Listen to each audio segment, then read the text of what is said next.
Good evening, students.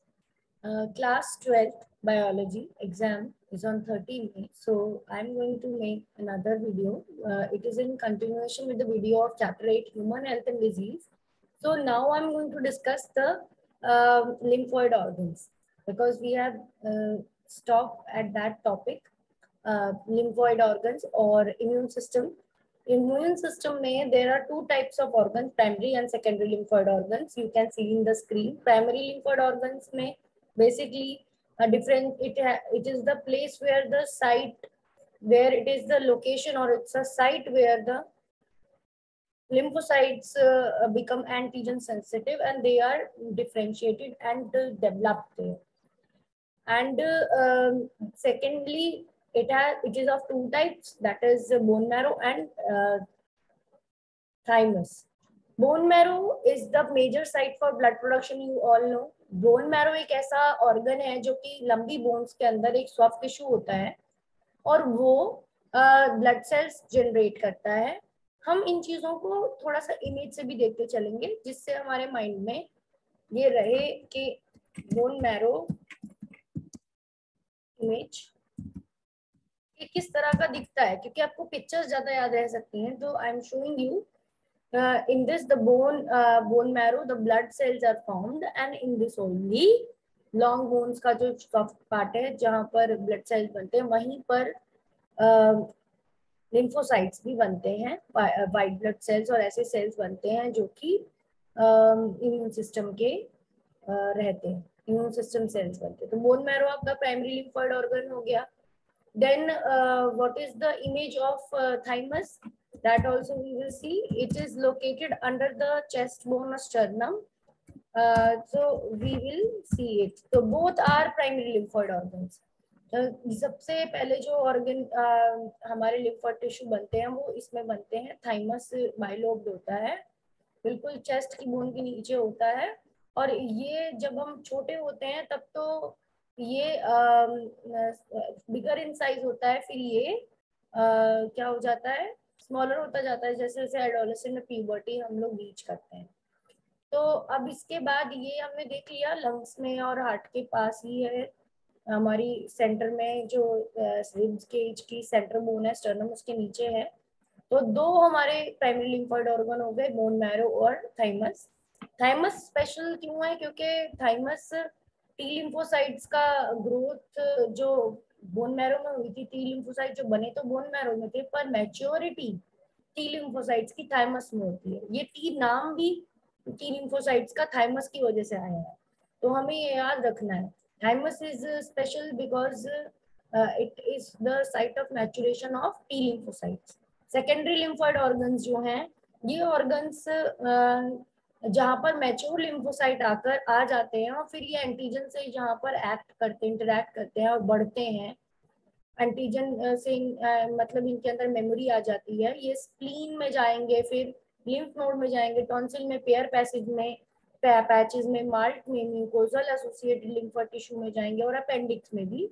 तो ये जो ऑर्गन्स हैं जहाँ पर मैच्योर लिम्फोसाइट आ जाते हैं, जिन्होंने अपनी मेमोरी डेवलप कर ली, जो बिल्कुल अब फाइटिंग के लिए तैयार है फॉरेन ऑर्गेनिज्म से, वो इन ऑर्गन्स में जा रहे हैं. जैसे स्प्लीन हो गया, लिम्फ नोड्स हो गए और पेयर्स पैचेस हो गए इंटेस्टाइन्स में, और माल्ट हो गया म्यूकोजल एसोसिएटेड लिम्फोइड टिश्यू. तो these organs are secondary lymphoid organs. So they are the site where the immune system properly functions.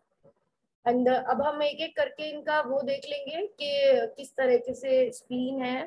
Spleen का डायग्राम, स्प्लीन बीन शेप होता है, स्टमक के नीचे रहता है. एंड वो ग्रेवयार्ड भी आरबीसी का, आरबीसी जो खराब हो जाते हैं यहाँ आके मरते हैं, और लिम्फोसाइट और फैगोसाइट्स भी इसके अंदर ज्यादा होते हैं. तो स्प्लीन का इमेज हम देखेंगे.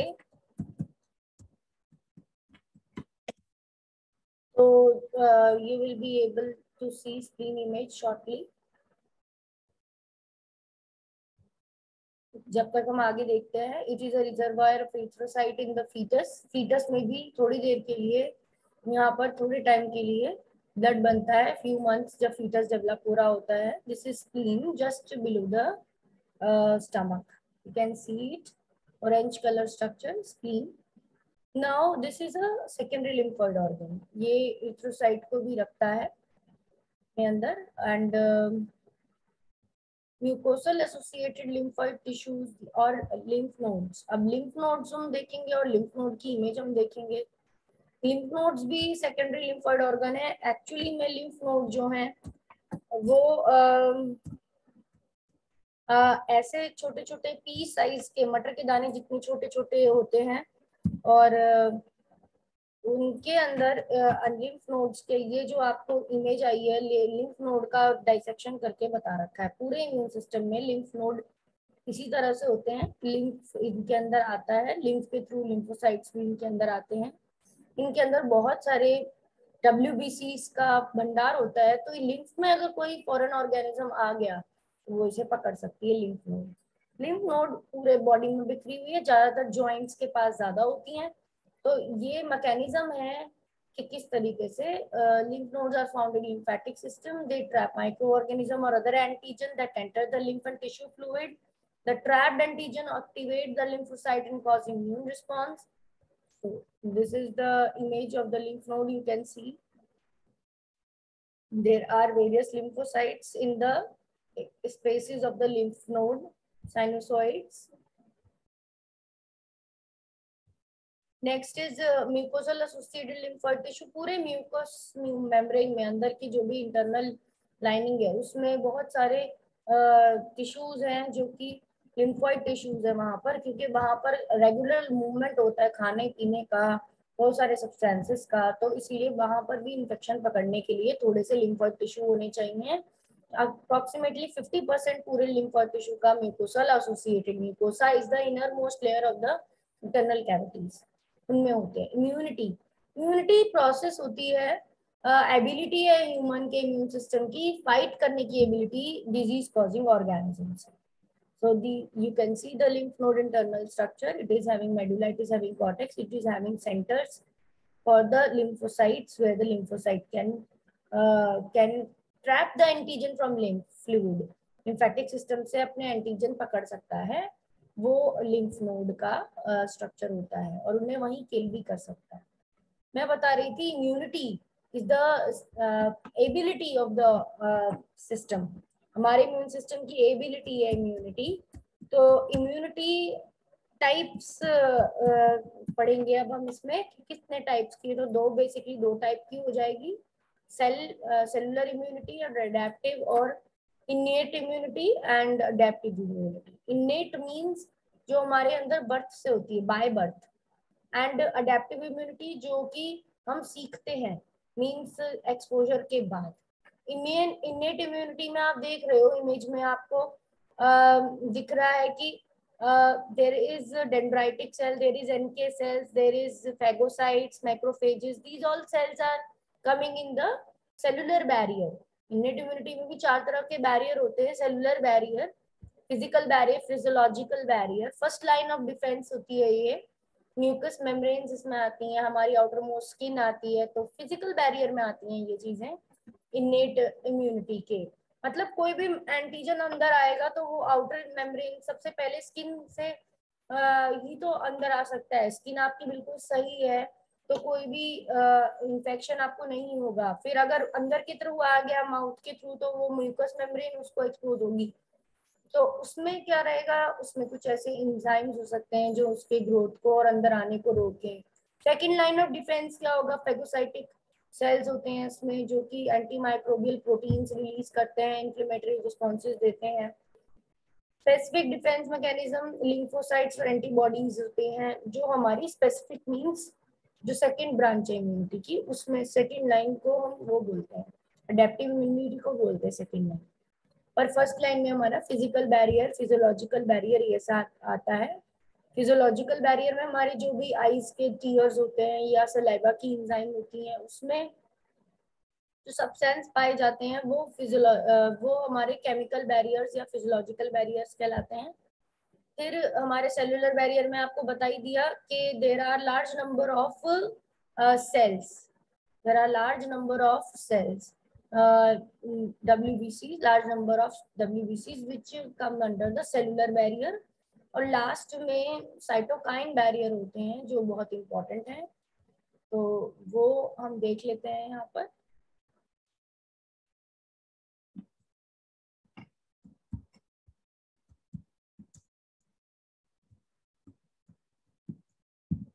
साइटोकाइन बैरियर टाइप्स जो हैं वो हमें पता चल जाएंगे। There are few type of cytokine barrier के किस तरीके से ऐसे मॉलिक्यूल्स इम्यून सिस्टम बनाता है जो कि ऐसे केमिकल्स होते हैं, एक बार जब इन्फेक्शन हो गया किसी सेल में तो वो दूसरे को इन्फेक्ट होने से बचाते हैं। These kind of barriers are called cytokine barriers. Like interferon नाम आपका आता है कि वायरस इन्फेक्टेड सेल्स ने एक ऐसा केमिकल बनाया जिसे इंटरफेरॉन बोलते हैं। Interferon is a type of cytokine, इसीलिए वो साइटोकाइन बैरियर में आ रहा है। ठीक है, तो just now I am searching the right image to share with you.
So I will just now I will share you with the image.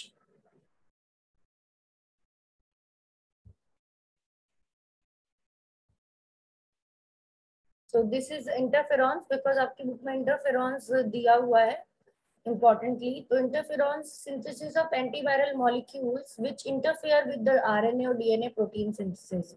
इसीलिए इसको इंटरफेरॉन बोल रहे हैं कि ये एक ऐसा एंटीवायरल मॉलिक्यूल है जो वायरस इन्फेक्टेड सेल्स ही बनाते हैं और ये आगे ज्यादा दूसरे सेल्स को अटैक से बचाता है, क्योंकि ये ऐसा मॉलिक्यूल होता है जो साइड के सारे सेल्स को, सराउंडिंग के सारे सेल्स को सेंसिटाइज कर देता है कि वो वायरस के डीएनए और आरएनए के प्रोटीन्स को रोक सके। reduce a transitory stage where resistance against virus is susceptible cells. Side में जो भी सराउंडिंग सेल है उनको susceptible सेल्स को एक रेजिस्टेंस स्टेट बना देता है, एंटीवायरल स्टेट बना देता है। Activate several genes that express antiviral proteins, और ये एंटीवायरल प्रोटीन्स का एक टाइप है जो वायरस को ग्रो नहीं होने देता। अब हम इसमें देखेंगे आगे क्या है। तो ये आपका साइटोकाइन बैरियर, फिजिकल बैरियर, ये सब आ रहा था इनेट इम्यूनिटी में, मतलब जो इम्यूनिटी जो आपकी बाय बर्थ होती है उसमें आता है ये।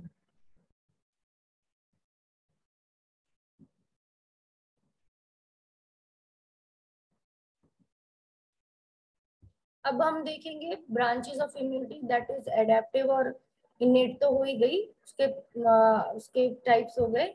पर हम अब देखेंगे we can say cellular cell mediated, that means दो तरह की जो सेकेंडरी और दो तरह की जो अडेप्टिव इम्यूनिटी है वो कौन सी है, cell mediated immune cell mediated immunity and humoral immunity.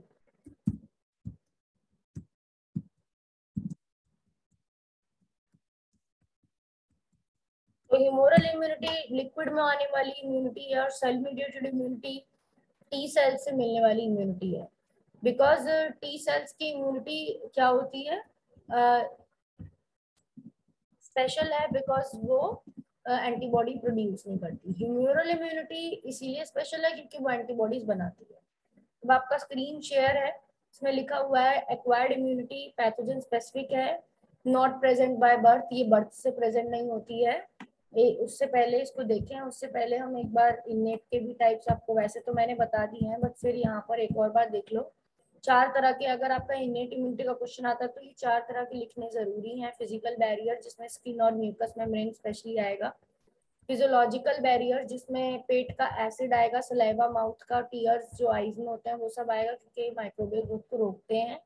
Cellular barriers में सारे तरह के WBCs आएंगे, पॉलीमॉर्फो न्यूक्लियोसाइट, मोनोसाइट्स, ये सब आएंगे, नेचुरल किलर सेल्स। और साइटोकाइन बैरियर में virus infected secrete proteins called interferon type of cytokine आएगा, जो कि नॉन इन्फेक्टेड सेल को फर्दर वायरस से अटैक से बचाती है। तो ये 4 आपको आई होप क्लियर हो गए, फिजिकल, सेलुलर, फिजियोलॉजिकल और साइटोकाइन बैरियर।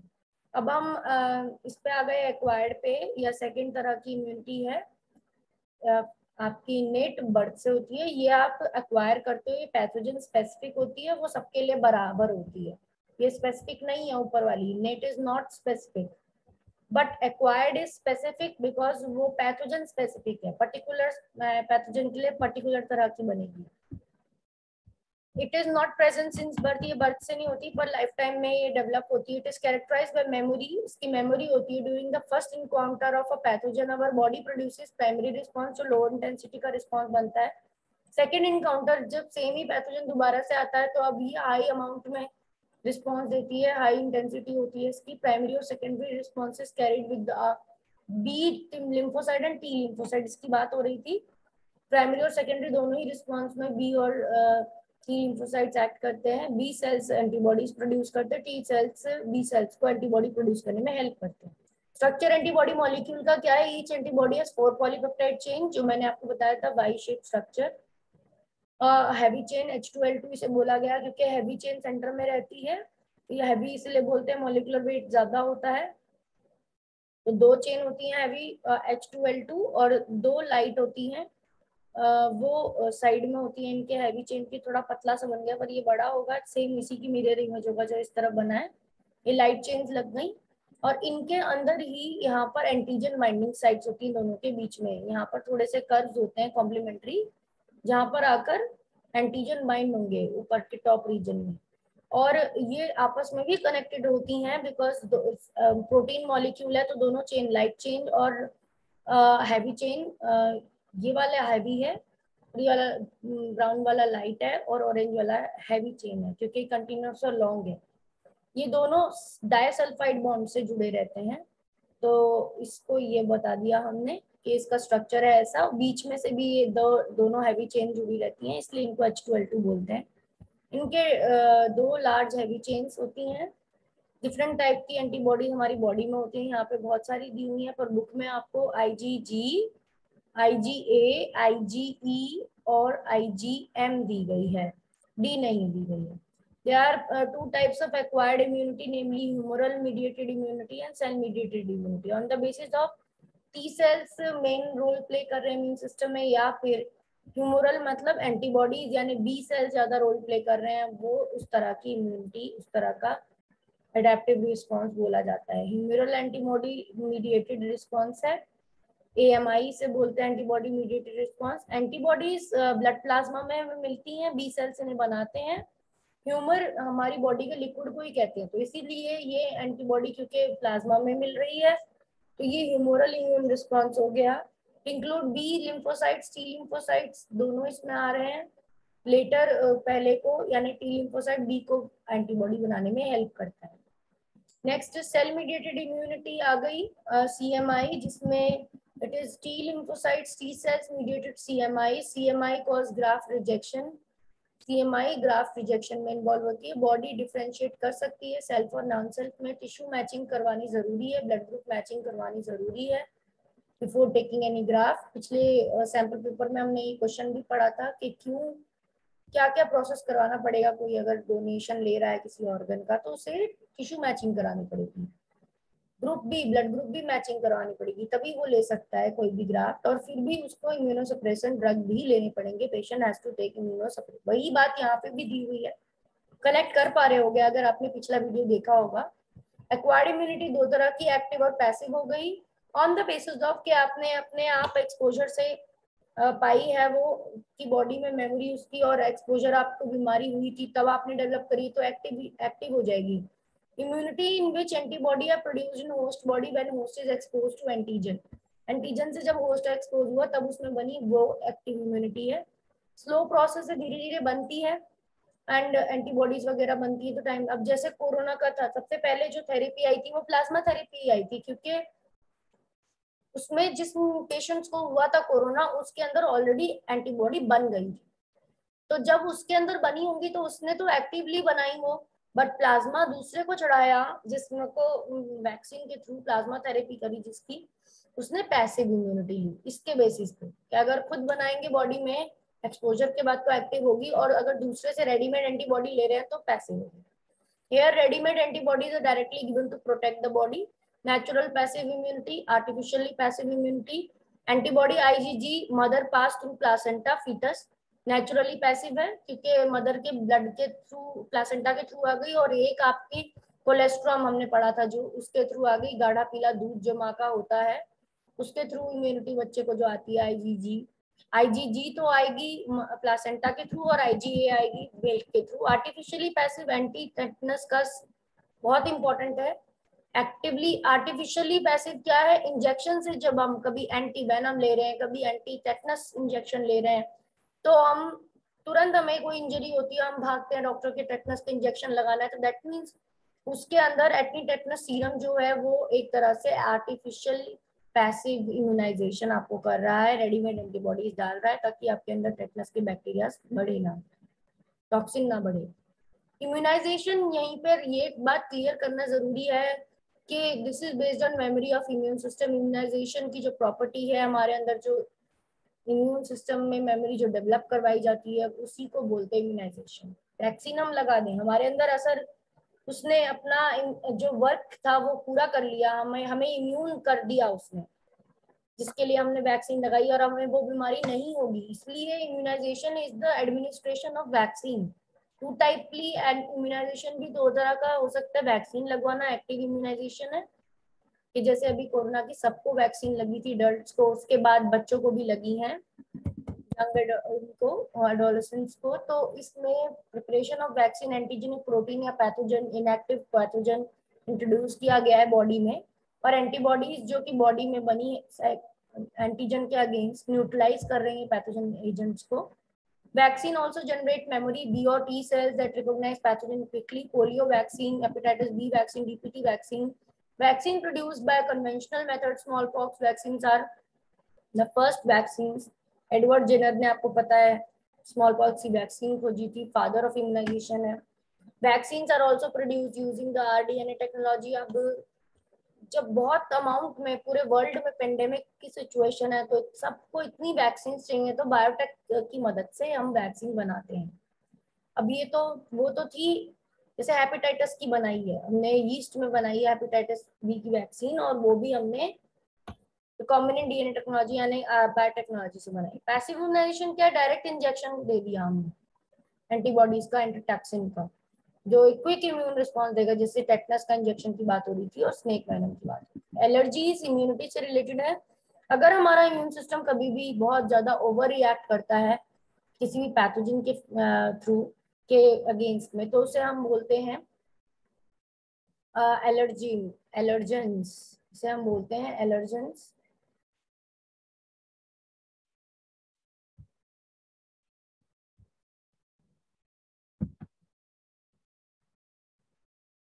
और एलर्जी का सिम्टम क्या होता है,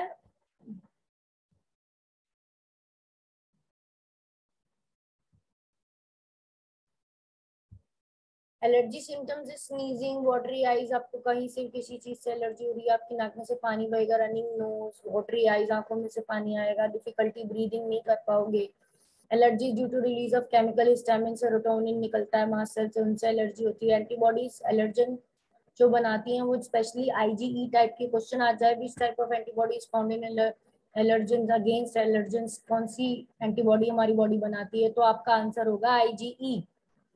और ट्रीटमेंट कैसे कर सकते हैं और डिटरमाइन कैसे करेंगे, तो एलर्जी टेस्ट होता है, छोटे कम से डोजेस दिए जाते हैं, एक्सपोज किया जाता है, हमको पता चलता है किससे हमें allergy. Treatment drug like anti histamine, adrenaline, steroid quickly reduce the symptom of allergy. ऐसे कुछ ड्रग दे दिए जाते हैं स्टेरॉइडल नेचर के, एड्रेनालिन नेचर के, जो हमारी एलर्जी के सिम्टम्स को कम कर देते हैं। मॉडर्न डे लाइफस्टाइल में हमारी इम्यूनिटी कम होने की वजह से हमें ज़्यादा एलर्जी का सामना करना पड़ता है।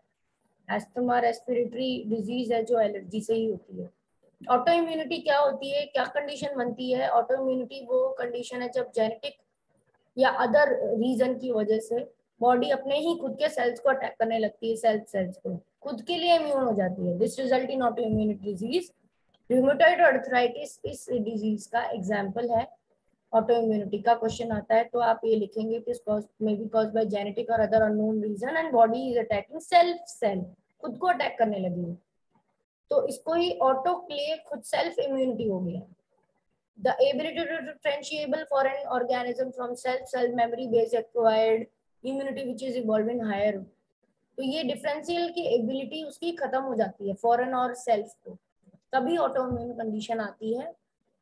तो मेमोरी बेस्ड जो भूल जाती है जो हमारी इम्यूनिटी, अगर खुद के और बाहर के सेल में कोई भी डिफरेंस नहीं पता कर पा रही, तो that is autoimmune. So with this we have discussed, we have come to the end of the session। Immunity के बारे में हमने सब कुछ डिस्कस कर लिया, उसके डिसऑर्डर्स यानी ऑटो इम्यूनिटी, एलर्जीज, ये हमने डिस्कस कर लिए।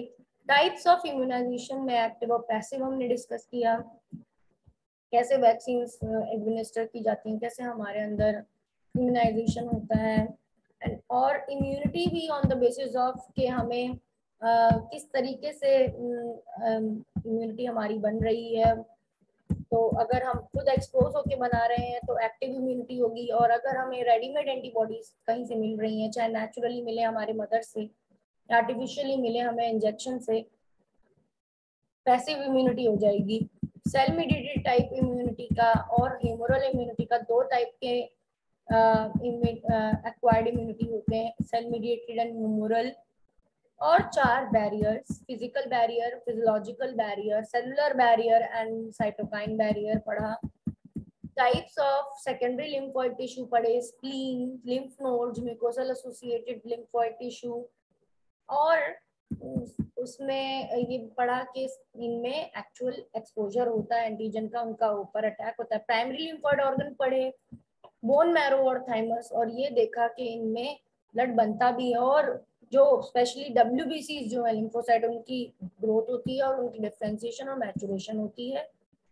लिम्फोइड ऑर्गन्स साइट हैं जहाँ पर लिम्फोसाइट बनेंगे और उनकी प्राइमरी और सेकेंडरी टाइप के हैं। इम्यून सिस्टम हमने पढ़ा कि ऐसा सिस्टम है जो हमें इम्यूनिटी देता है, फॉरेन ऑर्गेनिजम्स को पहचानता है, उनके खिलाफ अटैक करता है। एलर्जिक और ऑटो इम्यून डिजीज में, ऑर्गन ट्रांसप्लांट में ये इंपॉर्टेंट रोल प्ले करता है।